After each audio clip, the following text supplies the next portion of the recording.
बेटा यदि मोटरसाइकिल से स्कूल चला जावे तो इतने में देवरानी को दिक्कत हो जाती कि अरे उनका बेटा कार में चला गया, हमारा मोटरसाइकिल से जा रहा है, और दोनों में लड़ाई हो जाती है। अरे आपने ये देखा कि बड़ी हमारी जेठानी का बेटा कार में जा रहा है, तो ये भी तो सोच सकती थी कि वो भी तुम्हारा बेटा ही है। कोई बात नहीं, चला गया, हमारा बेटा कार से चला गया, हमारा बड़ा बेटा है वो कार से चला गया, छोटा बेटा मोटरसाइकिल से चला गया। यदि इतना भाव केवल बदल जावे कि वो भी हमारा बेटा है, थोड़ा सा सहना आ जावे, तो घर में लड़ाई ना होवे। इसलिए घर में सहने की आदत डालो। घर में सास बहू की लड़ाई होती है और कहो महीनों महीनों लड़ाई चल रही। देखो भैया, घर में रहते हैं जहाँ 4 बर्तन होते हैं, लड़ाई होती वहाँ है। 4 बर्तन तो बाजते ही हैं, लेकिन ऐसी लड़ाई मत किया करो कि आज लड़ाई भाई तो ना माता पिता से बोल रहे हैं, ना सास से लड़ाई हो रही तो अब सास से बोल ही नहीं रही।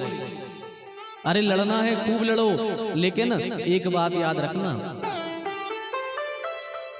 यदि बहू कभी सास को मुंह चला देवे, बहू सास को मुंह चला देवे, दिन में जितना लड़ना है लड़ना, पर एक चीज अपना लेना, आज से कभी लड़ाई नहीं होगी। फिर लड़ने को मना नहीं कर रहे, जितना लड़ना हो खूब लड़ना, लेकिन जैसे ही दिन भर खूब लड़ना अपनी सास से, लेकिन जैसी शाम हो जाए तो क्या करना, अपनी सास के पास में जाना और कहना चलो मम्मी हमारे साथ बैठ के भोजन करो, चलो माँ हमारे साथ बैठ के भोजन करो। सास कहेगी नहीं जा रहे, तुमने आज दिन भर में मुंह चलाया, लड़ाई करी, नहीं जाएंगे, तो पता है अपनी सास से कहना कि माँ तुम्हारी बेटी होती यदि तो तुम्हारी बेटी को तुमसे लड़ने का अधिकार नहीं था।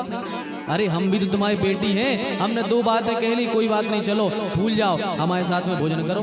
और यदि इतना सा कह दोगी तो सास चल करके आएगी, तुम्हारे साथ में भोजन कर लेगी, लड़ाई खत्म हो जाएगी। और उस दिन से ऐसी लड़ाई खत्म होगी कि फिर जिंदगी में कभी लड़ाई नहीं होगी। और यदि कभी सास बहू को मुंह चला देवे, बहू को डांट लगा देवे, तो दिन भर सास भी खूब मुंह चलावे, लेकिन जैसे ही शाम होवे तो वह सास अपनी बहू के पास में जावे और कहे चलो बेटा हमारे साथ भोजन करो। बहू कहेगी नहीं जा रहे, आपने बहुत डांट लगाई, तो कहना यदि तुम्हारी माँ होती, तुम्हारी माँ को तुम्हें डांटने का अधिकार नहीं है। अरे हम भी तो तुम्हारी माँ हैं, हमारी बेटी हो, तुम डांट लगा दी तो क्या बात है। और यदि इतनी सी बातें सास ने अपनी बहू से कह दी तो पक्की बात है कि फिर जिंदगी में कभी लड़ाई नहीं होगी सास बहू। और यदि यही बेटे बाप अपना लेवें, यही बड़े भाई छोटे भाई अपना लेवें, आज के समय में हमने एक दोनों कहा था कि पहले बैरी से बैर मनाते हैं, अब बैर मनाते हैं भैयन से। पहले के समय में लोग बैरी से बैर मनाते थे और आज के समय में जो है अपने भाई से बैर मना रहे हैं।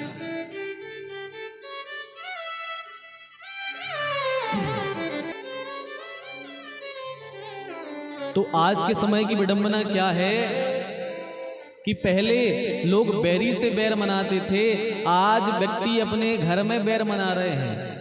आज भैया भैया की नहीं बन रही है, भैया घर में जो बचपन में दोनों भाई अपने साथ खेलते थे, बड़े भाई छोटे भाई, दोनों एक दूसरे की रोटी छीन के खा रहे हैं, जो कहना है कह दे रहे हैं, खूब लड़ रहे झगड़ रहे हैं, पर जैसे ही शाम होती थी दोनों भाई एक हो जाते थे।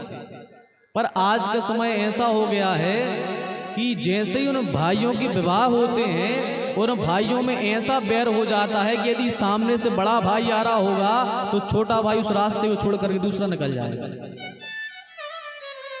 शादी के बाद पता नहीं भाइयों में ऐसा क्या होता है, ऐसा लगता है जैसे एक दूसरे के दुश्मन जानी दुश्मन हो गए, एक दूसरे के सामने खड़े नहीं होते, कभी एक दूसरे के सामने खड़े होकर बात नहीं करते। अरे आप दोनों तो वो हो भैया जो बचपन में एक साथ खेला करते थे, एक थाली में खाते थे, लेकिन जब बड़े हो गए दोनों तो पता नहीं ऐसा क्या होता है कि एक दूसरे ऐसे लगते हैं कि भैया जैसे दुश्मन हो दोनों। आजकल लोग बड़े ताव से कहते हैं कि देखो, कभी किसी को यदि पहचान कराते कहते देखो ये हमारे साड़ू भाई हैं। लोग अपने साड़ू भाई को तो भाई कहते हैं, पर अपने सगे भाई से भाई नहीं कह पाते। साड़ू भाई को तो भाई बना लिया जो 1-2 साल का है, पर सगे भाई को कभी भाई नहीं कहा। ये समय आ गया आज। तो यदि आप सत्संगों में जाते हो, भगवान की कथाएं सुनते हो, तो केवल और केवल उनका यही भाव रहता है सत्संग में आकर के आपको राम, लक्ष्मण, भरत, शत्रुघ्न ये 4 भाई क्या सिखाते हैं कि चारों भाई मिलकर के एक घर में रहो। भगवान की कथाएं आपको जीवन जीना सिखाती हैं कि हमें घर में रहना कैसे है। भगवान राम की कथा बताती है, देखो पिता दशरथ जी ने कह दिया राम तुम्हें बन जाना है, भरत को हम राजा बनाएंगे। देखो कर्तव्य, देखो क्या प्यारे कर्तव्य हैं। कह दिया राम तुम वन में जाओ, भरत को राजा बनाएंगे। पर क्या भरत राजा बने? भरत ने राज्य स्वीकार नहीं किया। भरत जी गए हैं और भगवान की खड़ाऊ लेकर के आए हैं, और भगवान की खड़ाऊ उनने मंच पर, उस मंच पर रख दी जहां पर राजा बैठता था, गद्दी पर रख दी, और कहा कि भगवान राम के ही आदेश अनुसार हम राज्य करेंगे, हम राजा नहीं बनेंगे। तो ये क्या बता रहे हैं? ये भाई भाई की ही मर्यादा तो भगवान की कथा सिखा रही है कि देखो कितना प्रेम था पहले। तो भैया यदि भगवान की कथाएं सुनते हो तो सुनने मात्र से कुछ नहीं है, यदि उन्हें जीवन में अपना लोगे तो निश्चित ही आपका कल्याण हो जाएगा। तो 3 बातें जिसे आ जाएं उसका घर स्वर्ग बन जाता है, रहना, कहना और सहना। तो 2 बातें सहकर रहा करो, और दूसरा है कहना, हमें कहना भी आना चाहिए। आज के समय में व्यक्ति के मुंह में ताला नहीं डला, आप तो जो जिसके मुंह पे आता है तत्काल कह दिया। किसी ने 2 सुनाई तो सामने वाले ने तत्काल 4 सुना डाली, तत्काल। बर हमेशा अपने मुख से बेही शब्द बोलो।